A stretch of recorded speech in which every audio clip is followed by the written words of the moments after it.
Donc nous, au niveau de l'ANES, on a pas mal de propositions au niveau régional. Donc comme je l'ai dit, on fait beaucoup de stages en périphérie. Donc on est rattaché à des CHU de référence, mais on fait beaucoup de stages assez éloignés de ces centres-là. Nous, pour pallier un petit peu à ces problématiques de déserts médicaux, on veut favoriser l'accès à ces lieux de stage, parce que plus nos étudiants et étudiantes feront des lieux de stage en périphérie, plus ils auront envie de s'y installer à l'avenir. Donc nous, on milite pour une indemnisation kilométrique à frais réels de tous nos étudiants et étudiantes quand ils vont en stage. Et donc pas juste sous la forme d'un forfait qui peut être délivré aujourd'hui, mais vraiment à chaque fois qu'ils se rendent dans un lieu de stage, qu'on puisse les indemniser pour le nombre de kilomètres qu'ils ont fait.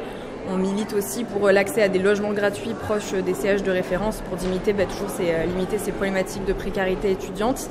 Nous, une position de l'ANES aussi, c'est de ne plus être géré par les régions d'un point de vue des bourses, par exemple, mais d'être rattaché à l'université et d'être géré par les CROUS au même titre que les autres professions médicales, donc les pharmaciens, les médecins et les dentistes qui sont gérés entièrement par l'université. On milite aussi pour l'accès au CESP.